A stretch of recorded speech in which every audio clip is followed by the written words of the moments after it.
Aloha and mahalo for joining me. I'm Janet and welcome to the Call to Create podcast. On this podcast episode, I want to talk about what you must do more of, okay, before you hire a coach. You must, I can't even say it enough, but you must do more research before you hire a coach. I want to talk about that today because, it's interesting how in the online space, there's more and more coaches, starting their own business and coaching people in business, in life. There's coaches of all kinds now. It's just really amazing how much help you and I can get now on whatever area of our life we need help with. And I think it's fabulous because I personally have had experiences with hiring a coach, and I've gone through 2 different coaching programs myself to learn how to coach.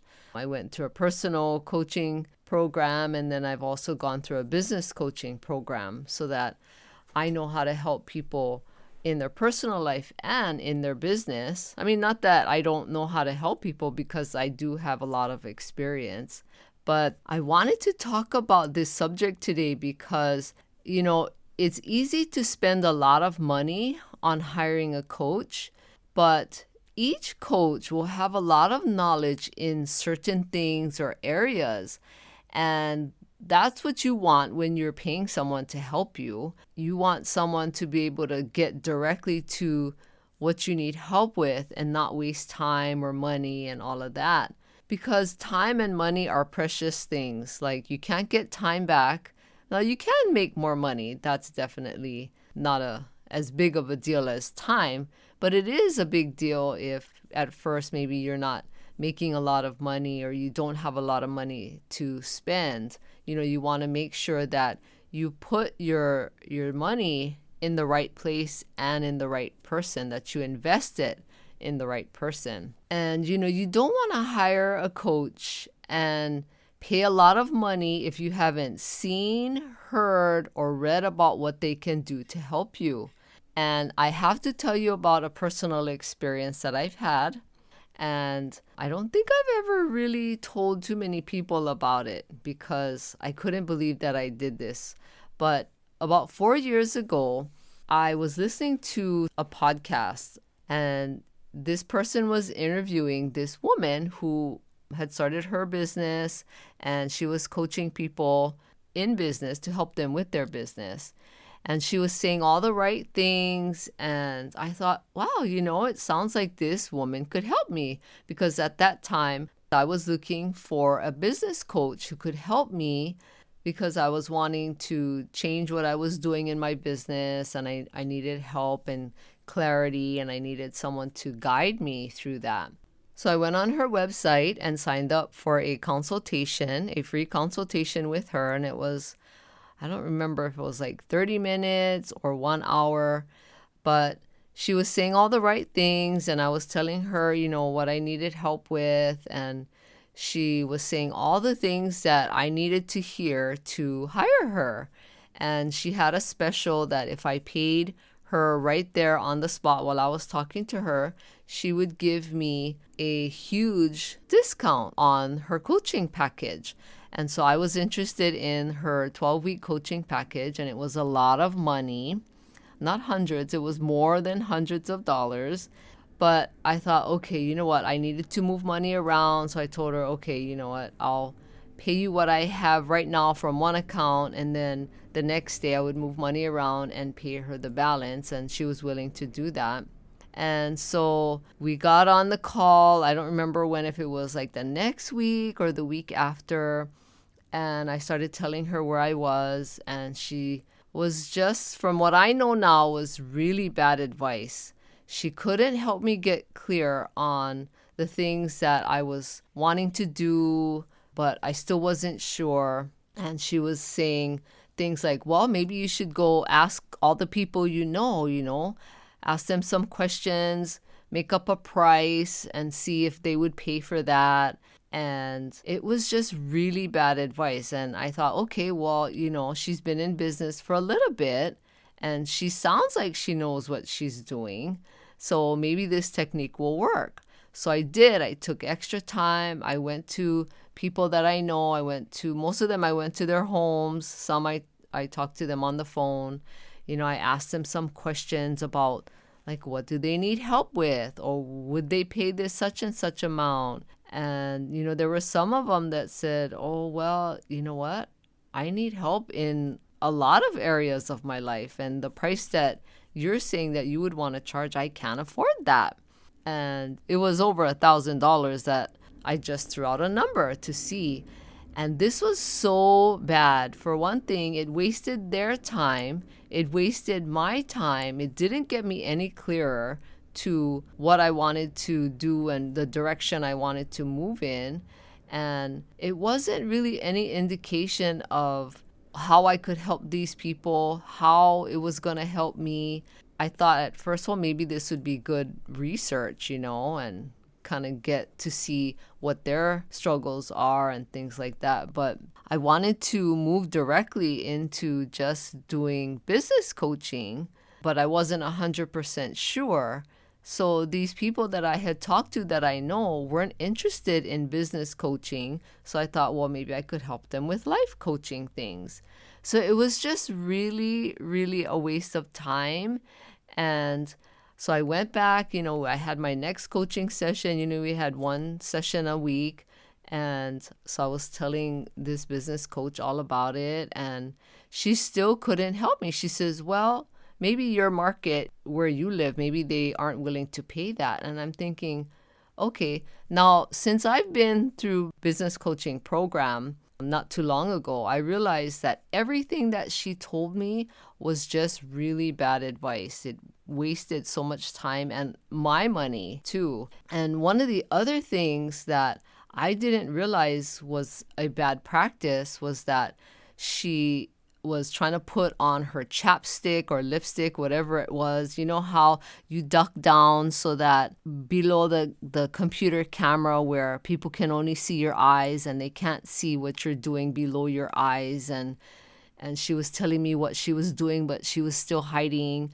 And then on a next coaching session, she was eating and she was trying to hide her face again, just show me her eyes. But she was telling me, oh, I have to eat. I've been she was coaching all day and she didn't have time to eat. And, all her sessions ran over time. And at first I thought, oh, well, okay, I didn't know what to think. I thought, okay, you got to eat. But then after going through a business program, coaching program, recently, I realized that all of that is very unprofessional. Now, I'm not trying to say everything is completely bad, but this coach, she should have known that we weren't a right fit to work together. She should have told me. She should have stopped our coaching sessions and she should have just refunded my money and said, I can't help you. But I think sometimes business people, they're just so concerned about making money that sometimes they just do things that aren't good. That there's no better way of saying it, that they just do things that aren't best business practices. I'm just trying to share my experience. Now, I've heard that there are coaches out there like that I've shared my experience with, and I've heard from other people that they've had bad experiences too with hiring some coaches. But I'm not on here to just, say everything bad about this coach. But I just want to share with you what happens when you don't do your research. And this is exactly what happened to me. I didn't do my research on her. I didn't check out any of her other interviews. I didn't check out any reviews. I didn't check to see if she had good testimonials. I didn't check to see what, specifically her business was about. Was she a clarity coach? Was she, a money coach or anything? I didn't check to see what it was specifically that she specialized in, because she was saying all the right things in the interview that I heard. But then when I got on the call, that's not what happened. She could not help me. And there were more things, but I don't want to use this whole episode on everything bad about her coaching practice, because hopefully she has helped someone out there in her business. But I just want to share that with you because, it can be really frustrating and exhausting, and it can even make you mad. I was really mad and upset after because it was a large chunk of money and she didn't help me at all. But make sure when you are ready to hire a coach, whether it's a life coach or a business coach, that you do your research. You find out everything that you need to know and find out as much information as you can about this coach. Find out how many years they've been doing this. And sometimes years is not as important as the quality of their coaching. But with many years of practice under your belt, you get really good at what you do, just like with anything in your life that you do over time. Find out all of these things, read their testimonials, and if possible, talk to someone who has gone through this coach's program. You can find testimonials on people's website and on their social media, and you can send them a direct message and ask them, what their experience was like. But please, please, please do your research before you hire a coach, because you don't want to waste time and money, and you don't want to get frustrated and angry and upset, because life is just too short. And there's so many, many great coaches out there. I've met so many, like dozens and dozens of really great coaches who specialize in just certain things. And because they specialize, they're so good. Just like if you were to go to a doctor, if you have problems with your heart, you're going to go to a heart doctor. You're not going to go to an eye doctor, and vice versa. If you have problems with your eyes, your vision, that you can't see clearly, you're not going to go to a heart doctor. Although, who knows, it might be related. But you get my point, right? Is that you want to hire someone and go work with someone who specializes in the area that you need help with. And I really, really wish they had this type of coaching, way back when, 15, 30 years ago, because it would have helped me so much. And I really I turn to God for a lot of help, but I still need to do the work myself. And a lot of the answers come from people that you work with. And that's what has happened to me, is that I pray for help. And when I start working with people or hire a coach like I did last year, this coach can really help me. And that's how God can help me too, is through other people. And that's how God can help you, is through other people. Because that's how we learn and grow, is working and helping each other and serving each other and all of that kind of stuff. It's just so beautiful what can happen. And life can be beautiful, even with all of our trials and stress. We can still find the beauty and joy in life. And that's what I wanted to share with you today, is when you hire a coach or you're interested in hiring one, make sure you do a lot of research. You'll thank yourself for doing your research. Trust me, you will be so happy that you did. And please share this podcast with anyone who you know would get great value out of listening to it, especially if you know that they're thinking about starting their own business. Or even if they're not, there's still great value that I share in each episode that can bring value to women, even if they aren't interested in starting their own business. And please rate and review this podcast. I would appreciate it. And thank you so much. I hope you have a great day. Aloha.